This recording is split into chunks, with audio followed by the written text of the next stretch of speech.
Welcome to JS dairy treasure. இன்றைக்கி ரொம்ப மாதம் கழித்து சூப்பரான ஒரு டபரா வெஜ் பிரியாணி, அது கூட நான் என்னென்னலாம் பண்ணேன்னு சொல்லிட்டு காமிக்கிறேங்க. இதுக்கு சீரக சம்பா ரைஸ் பார்த்திங்கன்னா 3 அழாக்க நல்லா ஊற வச்சுருக்கேன். அது ஒரு அரை மணி நேரம் ஊறட்டும். அதுக்குள்ளே போய் காய்கறியெல்லாம் கட் பண்ணி எடுத்துகிட்டு வந்துட்டேன். வெங்காயம், பீன்ஸ், கேரட், காலிஃப்ளவர், பொட்டேட்டோ, இஞ்சி பூண்டு பேஸ்ட்டுக்கு இஞ்சியையும் தோல் சீவி ரெடி பண்ணிட்டேன். பூண்டையும் தோலோடு தான் போட்டு அரைச்சி எடுத்துகிட்டு வந்துட்டேன். இப்போ டபரா ரெடி ஆகிட்டார் நம்ம ஹீரோ.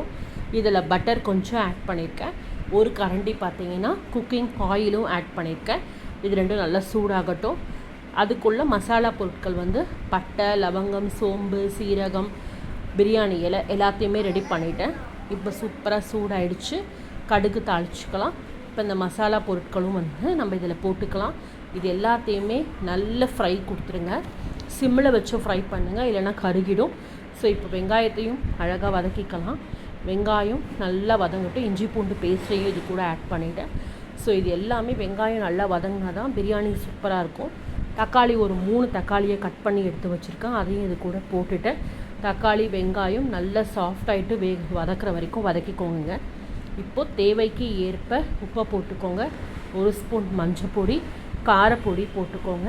லைட்டாக அரை டீஸ்பூன் பிரியாணி மசாலாவும் போட்டுக்கோங்க. நல்லா அந்த பச்சை வாடை போகட்டும்.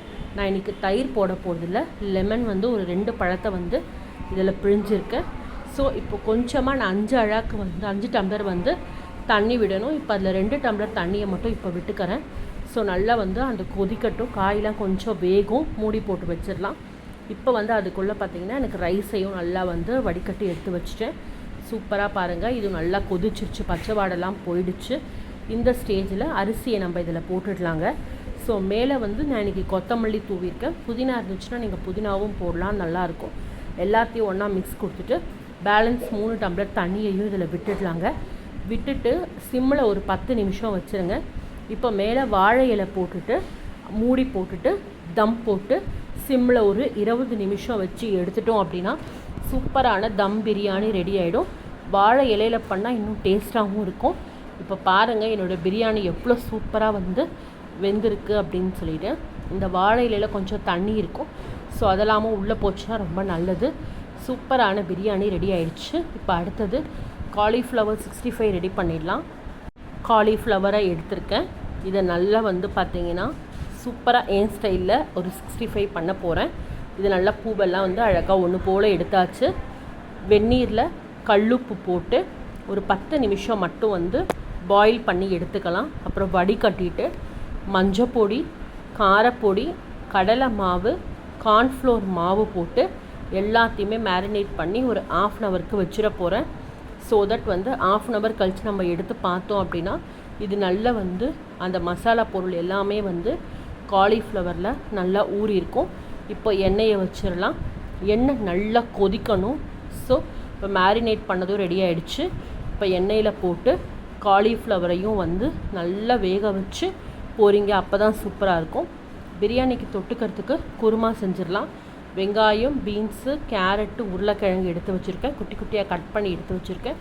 வானலில் கொஞ்சமாக எண்ணெய் விட்டு கடுகு போட்டுட்டேன். கொஞ்சமாக சோம்பு போட்டுட்டேன். வெங்காயத்தை நல்லா வதக்கிக்கிட்டேன். அரைச்சிக்கிறதுக்கு தேங்காய், பூண்டு, கசகசா, கொஞ்சம் சோம்பு மட்டும் போட்டு தான் இன்றைக்கி அரைக்க போகிறேன். நல்ல ஒரு பேஸ்ட்டு கன்சிஸ்டன்சிக்கு அரைச்சிக்க போகிறேன். காரத்துக்கு பார்த்திங்கன்னா 2 காஞ்ச மிளகா, 2 பச்சை மிளகாவையும் போட்டிருக்கேன். இப்போ காய் நல்லா எனக்கு வெந்துடுச்சு. அதுக்குள்ளே நான் போய் மிக்சியிலையும் பார்த்திங்கன்னா அந்த பேஸ்ட்டு கன்சிஸ்டன்சியையும் அரைச்சி எடுத்துகிட்டு வந்துட்டேன். ஸோ இப்போ நம்ம காயில் தேவைக்கு ஏற்ப உப்பு போட்டுக்கோங்க. காய் வேகும் போதே கொஞ்சம் தண்ணி விட்டுட்டு நல்லா அது கொதிக்க விட்டுக்கலாம். இப்போ பார்த்திங்கன்னா அரைச்சி வச்சுருக்கிற அந்த விழுதையும் இதில் போட்டுடலாம். கொத்தமல்லியை மேலே தூவி ஒரு 5 நிமிஷம் மட்டும் கொதிக்க விட்டுட்டோம் அப்படின்னா சூப்பரான பிரியாணிக்கு அட்டகாசமான குருமா ரெடி ஆகிடும். ஃபைனல் டச், நம்ம தயிர் சாதம் இல்லாமையா சுட சுட சாதத்தில் உப்பு போட்டு தயிர், நல்ல புளிக்காத தயிர், ஒரு கெட்டி தயிர் 2 ஸ்பூன் போட்டுக்கோங்க. பால் ஆட் பண்ணிவிட்டு கடுகு, உளுத்தம் பருப்பை தாளித்து எடுத்துட்டோம் அப்படின்னா சூப்பரான தயிர் சாதம் ரெடி ஆகிடும்.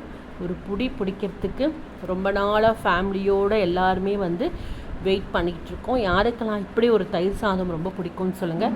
இதில் மாதுளம்பழம்லாம் போடலாம், பட் இப்படியே சாப்பிட்டாலே சூப்பராக இருக்கும். கண்டிப்பாக இது எல்லாருக்குமே உங்களுக்கு ஒரு லஞ்ச் ஃபீஸ்ட்டாக இருக்கும்னு நினைக்கிறேன். நம்ம சேனல் ஜெயஸ் டெய்ரி ட்ரெஷருக்கு லைக் பண்ணிக்கோங்க, ஷேர் பண்ணிக்கோங்க, கமெண்ட் பண்ணிக்கோங்க. இன்னொரு நல்ல வீடியோவில் சந்திக்கிறேன். டேக் கேர், பபாய், வணக்கம்.